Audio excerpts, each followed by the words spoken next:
system. So we're going to go over the usage report, like I said, and I'm actually signed into a real restaurant's usage report, so you guys have a more realistic vision for what we're going to do with the usage report and how we're able to fix any errors. So I'm in a real restaurant, like I said, and the first thing I do before I actually dive into the usage report is I pull their budget variance report. So under prime cost, there's a budget variance report. And from here, I'm able to see their cost of goods sold. You can absolutely go into the cost of goods sold section as well. That's going to be up to you. It has the same exact information, but it's a little bit more broken down for you. So under cost of goods sold in the budget variance report, you can see today we'll be focusing on the usage report in the food systems, but this specific restaurant is $2,177 under budget right over here, and you can see that's 4.59%. Although I wish that was an accurate cost of goods sold, that's most likely not accurate. And what we're going to do next is figure out as to why. Also, anyone on live, if you guys have any questions, feel free to go ahead and ask me. So what I'm going to do after I've pulled the actual budget variance report or the cost of goods sold report to see where we're standing is now I'm going to go into the food systems and go to usage report. Under usage report, it's going to generate with this window. Also, if you did not already know this, this icon on the top left-hand corner is a 3-bar tab. If I click on it, it minimizes the left side of my screen. So I'm going to select the begin date as the 8th, and we're going to look at the end date as the 15th. I just clicked on the calendar box icon, and you were on that icon, and then it allows you to select your actual date range. So this specific restaurant is integrated with their POS system. So that means that we can actually pull their PMIX report on a weekly basis and compare that in their usage report. So that means if they rung up that they used 5 pounds of chicken, and in the system, according to their inventory, it says they used 100 pounds, for example, we know that there's something off. Because they're integrated, I'm going to click on File, Import, and then from there, I'm going to select the actual PMIX report for that date range. You can see, although we're pulling the usage report, the 8th through the 15th, that's Sunday through Sunday. This specific restaurant is Sunday through Sunday. I'm actually going to pull my PMIX report Monday through Sunday, and the system knows to do the math. So I've selected the report. I'm going to hit OK, and now I'm going to hit Load Report. So the usage report is going to help you in a couple of different ways, but the biggest way it's going to help you is to help fine-tune your inventory and get to the bottom as to why you're over budget for the week or you're under budget, whatever it may be. This is what the usage report looks like when you click Load Report.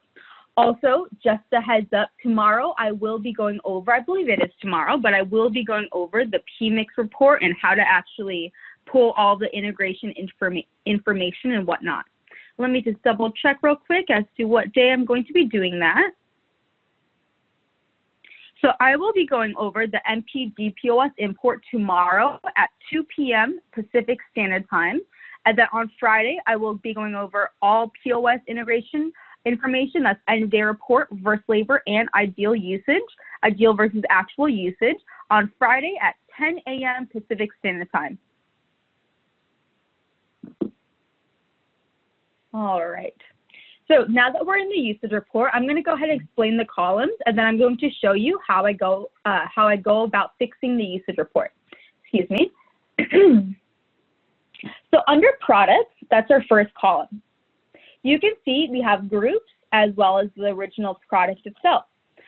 Please note with that product column, you have to understand that the recipe costing card, although you're inventorying recipe costing cards, the actual recipe won't be in the usage report, but the product will. The product that's used in the recipe costing card. We have our category column. This is a great tool for me to be able to identify with my clients if something's coded wrong. Like I said before, I found a couple months ago a member with $30,000 worth of retail inventory coded to their food systems. So it's very important that you pay attention to this column. We have the vendor name column. We also have the unit size column and the pack size column. please note it's the pack size column that you need to pay attention to and not the unit size, You need to pay attention to the unit size column and not the pack size column when you're viewing this usage report. You can see I have my beginning inventory as well as my ending inventory. Please note, if you look at the date range, you can see it's kind of cut off. That's just the way that I'm zoomed into my computer. So I can either zoom in or zoom out, or I can just go ahead and click on the little line next to it and open it up all the way. Just know the left side will always be your beginning inventory and the right side will always be your ending inventory. I have my price column. Again, this is another great indicator for me to be able to identify if something's off in the system. So a good example, give me 1 second. A good example would be if for this beef fajita meat, let's just say that the price that it was $100 for 1 pound, I would automatically know that there's something off in the system then. Your unit size always has to correlate with your price column. I have my purchase column. Again, another way for me to identify if something's wrong in the system. Sometimes I'll go into someone's system and see for 1 pound that their purchase is only 1. So it's saying that they only purchased 1 pound for $500, which is the case price. So that means that they imported wrong or they entered the invoice wrong. We have the extension column. The extension column is your actual usage column multiplied by the price to give you the extension. So that's telling you the dollar amount that you used for that specific product throughout that week. And you are looking at this through a week date range. I have my actual usage column. Your actual usage is the same calculation to your cost of goods sold. It's your beginning inventory plus your purchases minus ending inventory to give you that actual usage. Again, same calculation to your cost of goods sold. Beginning inventory plus your purchases minus ending inventory to give you actual usage. Ideal usage, where it says ideal, that's going to be from your PMIX report. So that is what you rung up during that week from your PMIX. And the variance column is the difference between your ideal versus your actual. And the last column is going to be waste. If you enter your waste sheet, the number one most important thing about waste sheet is making sure that you enter your waste sheet with a weekly time frame.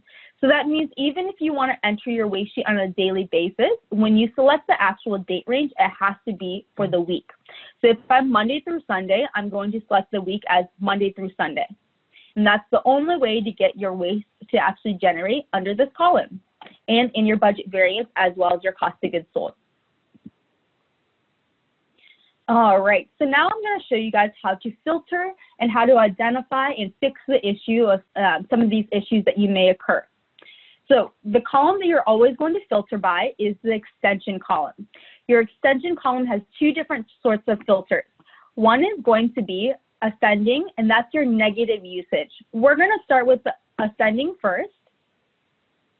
And all of our negative usage items have generated. Give me 1 second, my apologies. All right, so negative usage, what does that mean? So if I look at this first item, that's cheese American extra loaf. It's a 30-pound case for $83.68 per case. This specific member started with 4.58. They purchased 12 cases, but they ended with 36.34 cases. So if I look at my actual column, it's telling me that I grew by 19.76 cases, and that's $1,657 negative. So it could be multiple different things. It could be that the inventory for either beginning or ending inventory was inaccurate, had an inaccurate count. And that's another huge reason why I require all of my consulting members, or all my members in general. I specifically just work with the consulting members though, so that's why this is my scenario. But with the consulting members, I have to make sure that they get on a call with me either Monday, if they're Monday through Sunday, they have to get on call Monday or Tuesday, the beginning of the week. And that way they can double check their inventory and they can recount inventory if they need to. So I'll ask them if their beginning or ending inventory is accurate, and if they're not sure, I'll have them count it right then and there on our call.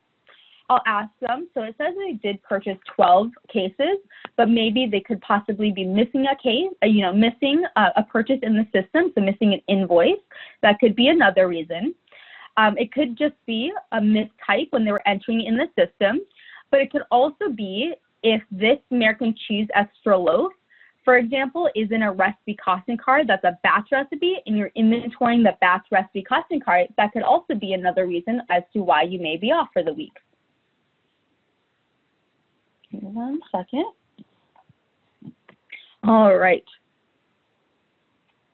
So what we're going to do now is I can see that my ending inventory for the 15th is pretty high. It's 36.34 cases.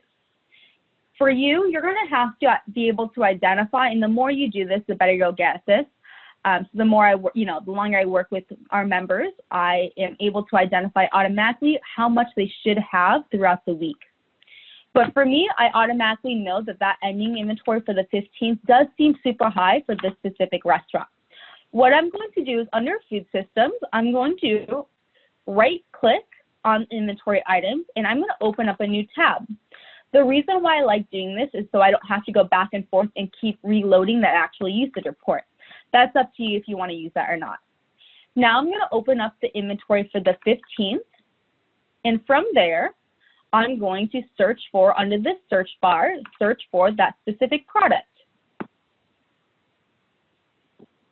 So I'm going to open up that inventory storage location, and I can see that this specific member wrote that they had 30 cases of 30 pounds. Again, because I know the specific restaurant, I know that that should have been one 30-pound case instead of 30 30-pound cases. Also, when you're entering inventory, you should automatically be looking at this extension column every single time, because if we did pay attention to this specific column, we should have already identified the issue, so we didn't have to fix it. So I'm going to type that in as 1, scroll down and save my inventory, go back into my usage report, reload the usage report, and you can see it automatically switched that quantity. And now I'm no longer negative. You can see it tells me that I used 9.23 cases, but I should have used 10.03. So I'm under usage, because it's not a negative, under by 0.80 for this specific item, 0.80 of a 30-pound case. What I try to do with my members is everything above the $10 mark, I try to fix. So you can see there's 2 other items with the $10 mark. The next one is chicken breast random, marinated. We started with 1 case of 40 pounds. We purchased 80 pounds and ended with 4.5. Again, you're going to identify if maybe your beginning inventory is wrong or your ending inventory.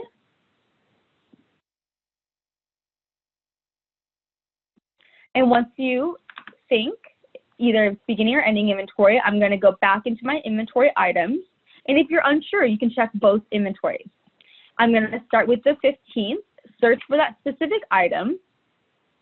And it says that I entered 4.5 40-pound cases.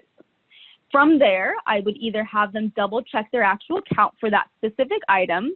And if it's wrong, then we can go ahead and fix it. So for this one, let's just say that I had them double check, and instead of 4.5 cases, they actually only ended with 2 cases. I can enter that amount, scroll down, click save, and once I fix that, I can reload my report, and you can see my negative usage went away. Does anyone have any questions or concerns? Let me double check on Facebook Live. Give me 1 moment, please.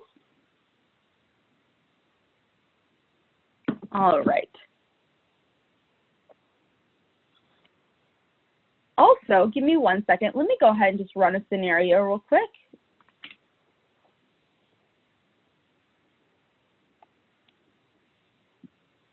Something that I often find as well, and something that can really help you fine-tune your inventory counts, is if you pull up your beginning ending inventory and split your screen, So on the left side will be the 8th inventory. On the right side, I will bring up my 15th inventory. And if it's a specific cost of goods sold category that's off, let's just say for this scenario, it's food. When I pull up both inventories, I'm going to search for the category as food on both sides. And then from here, if you scroll down, you should be able to compare your beginning ending inventory. You see how this walk-in cooler went from $6,000 to $9,465? Unless you're purposely trying to lower or higher your inventory amount, your totals should be pretty similar to each other throughout the week. You can see if you look at the dry storage, if you look at the kitchen, if you look at the expo line, everything else, they're not spot on, they're not the exact same, but they're pretty dang close. So because there is such a significant difference with the walk-in cooler, you can automatically start opening up the walk-in cooler on both the beginning and ending inventory. And I use the extension column, that's the very last column. I scroll down until I see something that automatically stands out to me. And sometimes it will automatically stand out. Sometimes it's just a couple $100 on a bunch of different products. So I'm going to continue scrolling down, and you can automatically see that this specific item is $1,604. And so that should automatically stand out to you as to why it's off, and then you can fix it from there. Also, another great tool is after we've already identified that it's the walk-in cooler, if I go back into my main inventory item screen, there's a compare icon. That compare icon, I can click on it. I can select my beginning date as well as my ending date. I can select whichever inventory location I want to compare. For this example, again, it's the walk-in cooler. And when I hit compare, it will bring up with this page. Again, this is a great tool under the extension column for you to be able to identify if something automatically stands out. So I'm going to scroll down real quick until I find one of the items that we're having issues with. But you can see, like, for example, the beef fajita. We started with 0 and ended with 488. Did we really purchase that throughout the week? But this is a way for me to be able to identify if there's any errors or any large growth in the system. Like this beef fajita recipe. We started with $317 worth and ended with $849 worth. So is that accurate? This is a great example as well. This cheese cheddar medium, we started with $737 and only ended with $25 worth. Again, is that accurate? So this is another great tool for you to be able to identify if something has a large growth. And then what I would do after this is I would go back into inventory and confirm those counts are accurate.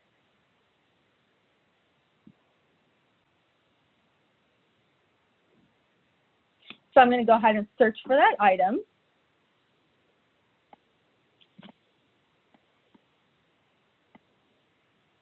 And if I recounted this item and know what the count is, I can go ahead and enter it now. So you can always go back and enter, re-enter a quantity in the system and adjust it.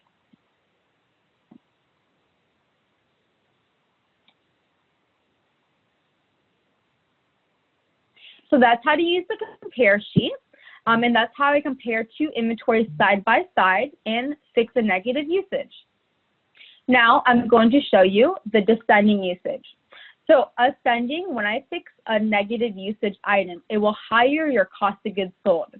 So if you remember, we were about $2,500 under budget originally when I pulled this usage, pulled the budget variance report. Once I fixed that, we're at $254 over budget. So you can see it did higher my inventory. Now, under the extension column, I'm going to filter to descending. So if your inventory is high, the cost of goods sold total is high, I focus more on the descending. Now, please note, although I may focus more on the ascending or the descending side, I'm still always going to look at the opposite option. So even though my cost of goods sold for right now is over budget, yes, I'm going to focus more on the descending, but I still have to fix my ascending usage. Always go through your negative usages first, fix those, and then focus on your descending usage. So there's a couple of different items in here. that you want to pay attention, that you're trying to identify. Now, the thing about your descending usage is, one, if you don't have POS integration or if you're not mapped out already in the system, it's harder to be able to identify these issues. So you can see for this cheddar cheese medium block yellow that the actual usage says 468. Again, that's beginning inventory plus your purchases minus ending inventory to give you that actual usage. Then we have ideal usage, which is from your PMIX report. And under the variance column, you can see for this specific item, we're 129.97 pounds over. So this could be a lot of different things. This could be just a simple miscount in the system. This could be that we're missing a purchase in the system. This could mean that their item is not grouped. So when an item is not grouped, that means if you purchase a different item, the original item is being inventoried and the purchase item does not have any inventory. So one's going to be a negative and one's going to be a positive. So again, you have to make sure your items are grouped. And if you were on my webinar earlier about recipe costing cards, I spoke about how important groups are because your groups feed into everything else in the system. You can see this cheddar cheese, like I said, it's 129 pounds over. Another scenario could be that's over portioning. For this specific restaurant, we actually, the owner found something that's, an awesome, he was able to identify this. Basically, they put their cheese in Cambros and they put them in tubs.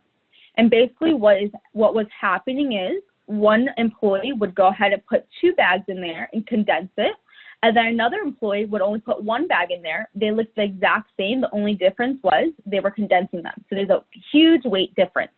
That could also be a reason of this beef fajita. They figured out that the beef fajita, it was over budget for a while, and they figured out that they were basically overcooking the meat. And so all of the juices would come out of it, which means their actual ending weight of it would always be heavier because they were overcooking it. There could be a bunch of different reasons as to why we're over budget. For this specific cheddar cheese, as I'm looking at it, so it's 1 pound for $2.27. We started with 428 pounds. We purchased 306.79 pounds and ended with 266.10 pounds.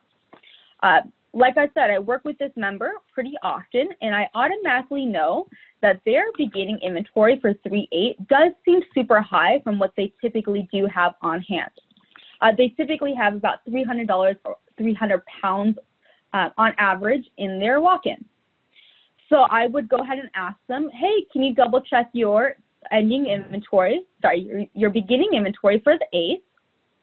And if it was wrong, they would go back into inventory and fix it. So you can see it's 323.7. The original count, or the actual count when they double checked it, let me double check real quick, one moment. All right, so this original count, when they checked the piece of paper that they actually physically wrote down inventory on, was actually supposed to be 173.7 pounds. I'm going to go ahead and save that and reload my usage report. And now we can see we're a lot closer. We're about 61 pounds under, and I already know that this specific restaurant has been having issues with sorry, I'm going to get the wrong one. You can see for that specific cheese, for the both of them, that this one is 20 pounds off now. And that's very, very close. We're actually 20 pounds under of that specific item. But realistically, we want to be able to get this down as possible. You can see for this specific restaurant that beef ground, this is the 4th most used item in their entire restaurant, and they're 2 pounds over for the entire week, which is awesome. You can see that, yes, all 3 of the top items are going to be under usage, and the chicken breast is having some issues. We're 1.62 cases, you can see under the unit size, cases over. All right. And also, please keep in mind that your ideal column is mapped out to your recipe costing cards in the system. Typically, when I have a new member, what I start doing is I give them 5 products a week. And so their top 5 products right now, they would have to go over every single recipe and make sure they're accurate down to the penny. And the reason why is because since your ideal is mapped out to your recipe costing cards, so your POS buttons are mapped out to your recipe costing cards, if your recipe has the wrong yield, has the wrong quantity, maybe there's a double yield to it, that's definitely going to throw off the actual ideal usage in your usage report. So if you've identified that your ideal is accurate, meaning your recipe costing cards are 100% accurate, that's how I pinpoint that it's the actual usage that's wrong. So that could be a purchase, that could be a grouping issue, that could be the purchasing issue, whatever it may be. I always try to focus on the top 10 items under descending. If there's nothing else that's off under the descending column with the top 10 items, then I further look into it. And I'm trying to look for things that aren't normally on our top use items. So for this example, this chicken wing, it says that they use 3 cases of that. And you can see their ideal has 0. So for this specific restaurant, I know that they actually do catering and they use all 3 cases for catering. So that's the reason why for this one. But if something automatically stands out to you, then you're going to further look into it. So for this chopped jalapenos, you can see they started with 0.1 of a 25-pound case. They purchased 6 cases and with 0.09. When I see quantities that low, I just go ahead and assume that it's not actually in inventory, it's actually in a recipe costing card. And because the quantity is 0.09 of a 25-pound case, that's hardly anything. That's about 1 pound. It's really nothing. So with this, you can see their ideal should have been 0.5. They actually used 6, and that for this specific one, I know that they actually did not inventory this on the 15th when they should have. So they forgot to inventory it. And as long as we identify it now and go back into inventory and put whatever we actually had in there, that will fix this issue and it will actually lower your cost of goods sold. So it may not automatically stand out to you, but it may not automatically stand out to you in the variance column, but it should automatically stand out to you when you're looking at your top used items. And if you see something that's not normal, then you're going to further look into it and question it. So this is how you can utilize the usage report and get an accurate cost of goods sold. Before I sign out, does anyone have any questions or concerns on live? And let me double check on Facebook.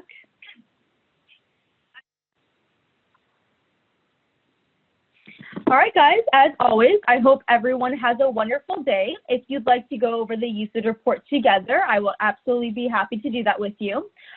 My phone number is 623-266-9611, and my extension is 102. Please note, as of right now, we are not in the office, so it may be best to go ahead and leave me a voicemail, and I'll call you directly. Thanks so much, guys. I hope you guys have a wonderful, safe day, and I look forward to talking to you guys soon. Bye.